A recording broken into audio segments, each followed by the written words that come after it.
The first of our needs is autonomy. So we can describe autonomy as willingly doing what you're doing, endorsing your own actions. So what that means is that when you're engaged in something, you have a very clear sense that I'm choosing to do this freely. The opposite of autonomy is to feel controlled or coerced. So think about your home life. Think about your relationship with your partner. Think about your work life. Do you willingly choose your actions? So you're in an environment in the workplace where you don't want to be doing what you're doing. You're a lawyer and you're being told to take this small mum and pop store to court because they're using a trademark. Okay, do you really feel like putting a little store out of business? No, you don't. But it's not your law firm. Someone else decides the work that you do. So you're, in a sense, controlled. Now, you've signed a contract, but it's not what you would willingly be doing if it were up to you.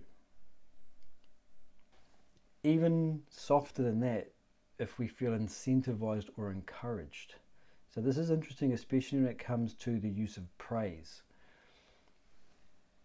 Giving somebody praise and reward for good behavior can actually undermine their sense of autonomy. As a consequence, it undermines their continued action of that good behavior. So even incentivization, if you do this, I'll give you that. Encouraging, you can do it, go on. Yeah, I know you can do it. Now you would think that these are inherently good.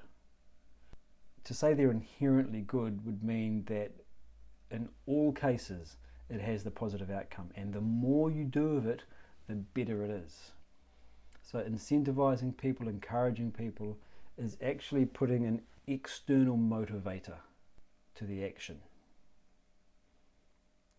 So this is what we mean by a lack of autonomy. Second of our needs is relatedness. So we can think of relatedness as feeling connected with and belonging in our environment. So we have this feeling that I matter. I'm significant in some way, either to the group that you're in, of individuals, or the setting that you are in. I belong here.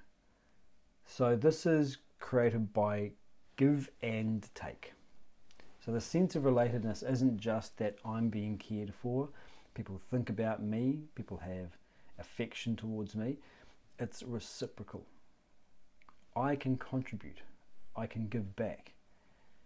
So there is this exchange going on. Anytime you're in a relationship, there's always an exchange of actions, exchange of emotions, exchange of ideas and thoughts. So what's interesting is that if you look at autonomy and relatedness, often they trade off each other. The great Thomas Sowell used to talk about this at length. He said there are no solutions to problems, only trade-offs. In a similar way, when we take an action, we decide a course of action in order to enhance our autonomy, we may be trading off our relatedness and vice versa. One person in the relationship feels I need to feel like I am choosing how I'm spending my time because these things are important to me. That's autonomy. But what it does mean is that you've diminished the sense that you are part of a larger whole. Now that kind of autonomy is really important. You have to be fully endorsing your own actions. But as a consequence of going too far in that direction, you've inhibited that sense of being one of two. Half of a two-person unit. And so you shift back in the other direction. And now you allow your choices to be governed not by purely your own schedule, your own thoughts, feelings and desires, but now by the interests of the couple. So it's actually a loss of autonomy. But you are trading off your autonomy and gaining a little more relatedness. So it's not always the case that this will happen. And in fact, one of the ways that we should be looking at relationships, whether it's romantic, friendships, family, bosses, anything, is to look for how we can maximize both. We don't want to go into any relationship thinking that it's win-lose. We want both and thinking. How do I fully maintain my autonomy and maximize my relatedness? The third need is competence, feeling effective and capable in our activities. So it's two aspects here. One is being able to attain outcomes. The second is experiencing growth.